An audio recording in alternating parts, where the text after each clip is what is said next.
Crime is quickly becoming a very big issue in the upcoming race for New York governor. That's absolutely right. And our next guest says Governor Kathy Hochul is not doing enough to crack down on criminals. He just passed and issued his own plan to address crime throughout the state in his run for governor. And joining us now, Long Island Congressman and Democratic candidate for governor, Tom Suozzi. Tom, thanks so much for being here today. Bianca, thanks so much. Dan, thanks so much. Good to be with you. Well, you know, we are only a month into 2022, and as you heard, it is heavy on violent crime. What is the current governor doing that you think you could do better? Well, she's not doing enough, that's for sure. She's saying that the problems in Washington, D.C., we need to pass these laws in Washington, and we do need to pass the laws in Washington. I support every single piece of gun violence prevention legislation we have in Washington, D.C. I have an F rating from the NRA. When Governor Hochul served as a member of Congress, she had an A rating from the NRA, and she was supported by the NRA. So it's very easy to say this is a Washington problem. It's a New York problem.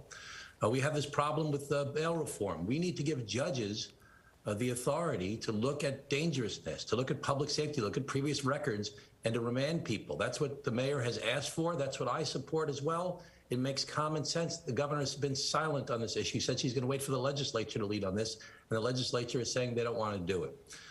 The Manhattan DA has said he doesn't want to prosecute armed robbery as a felony, but as a misdemeanor. He said that he doesn't want to prosecute resisting arrest. I mean, that's absurd. I would remove a DA that didn't enforce the law. It's up to the DA to pick and choose which laws they're going to enforce. You want to do that, run for legislature and change the laws. The governor has been silent on this issue. I've said very clearly, I would remove a DA that said they wouldn't enforce the law. It can't be that you can commit a certain crime in Manhattan, but you can't do that same crime in Brooklyn. You can commit a certain crime in Manhattan, but you can't do that in Queens. That doesn't make sense. The law is the law. You have to enforce the law. So she should be bringing the DAs together, and she should say very clearly, I'll use my authority as governor to either remove you or have the attorney general prosecute these crimes if you won't do it. So on these three issues, the governor has been silent. She was supported by the NRA when it comes to the gun issue, when she was in Congress. She has not said anything about the Manhattan DA, and she's not said whether or not she'll give the mayor what he wants, which is to try and hold criminals accountable based upon their previous records, instead of just letting them go back out again under the bail reform law. And I'm sure that she probably will be issuing some kind of statement on that very soon. But I do want to ask you about bail reform, because a lot of people in your party, in the state assembly specifically, are saying to measure someone's dangerousness may have disproportionate outcomes for low-income people and people of color. What is your response to that? My response is that we have to do things to prevent crime for the long term. We have to go after drugs, alcohol, mental health. I have a whole program to do that, especially in our schools, to get homeless people off the streets where they can get mental health care and they can get medical care and they can get into shelters. We need to do prevention. But in the meanwhile, we have to do intervention. We have to go after crime when it happens. If somebody's brought before a judge for a low-level offense and they say, okay, there's not going to be any bail, you can go right back out again. Well, what is that person's record previously? Do they have a series of violent crimes that they've been involved in, that they've actually committed in the past? The judge has to have the power, like they do in every other state in the United States of America that has done anything related to bail reform. They have to have the power to look at the person's previous record, to look at whether or not they're a danger or a threat to public safety. And Congressman, talking more specifically about getting guns off the street, especially here in New York City, something that you are passionate about.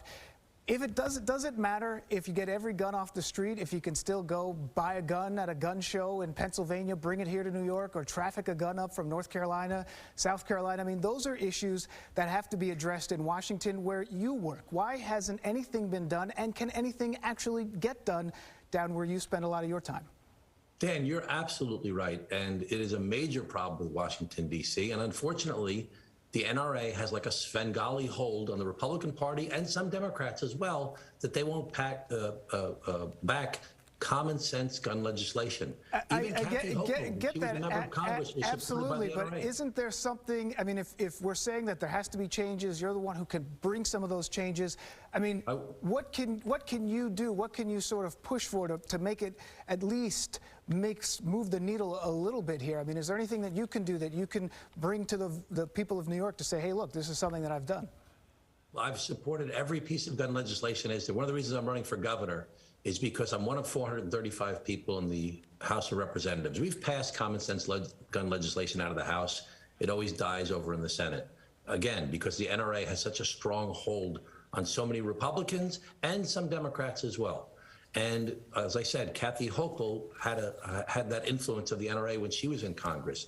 One of the reasons I'm running for governor is so I can have a voice as a national leader from one of the most important states in the United States of America to drive this issue home, that we have to have this legislation passed in Washington, and we need to pass the laws here in New York City, in New York State.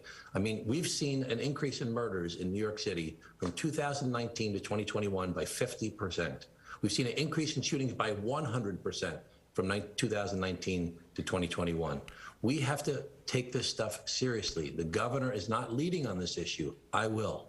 We do want to ask you one last question in terms of mask mandates, as that's been a contentious issue, especially out in Long Island. What is your stance on that and, you know, Governor Hochul's response to COVID?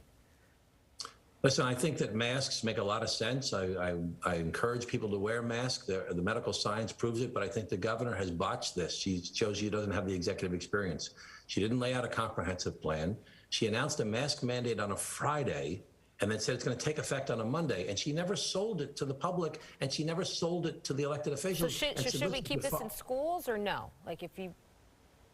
I think that the governor made a mistake when she didn't sell this to the people as to why it made sense, right? What the governor should do now is bring together the county executive of Nassau, the county executive of Suffolk, the mayor of New York City, the county executive of Westchester, and sit together and come up with a plan to sell it. Because right now, 30 out of the 60 counties in New York State are not enforcing her mask mandate because she didn't sell it. She didn't try and describe why this plan would work and how this would help our kids and help our families. That's going to be tough to do, trying to get everybody on the same page. Well, that's what a leader has to do, Dan. That's the job of a leader. That's the job of the chief executive of one of the greatest states of the United States of America. Out of time, Congressman and Democratic candidate for governor Tom Suozzi, thank you so much for joining us here on Good Day. Hey, Dan. Thanks, Bianca. Thank you.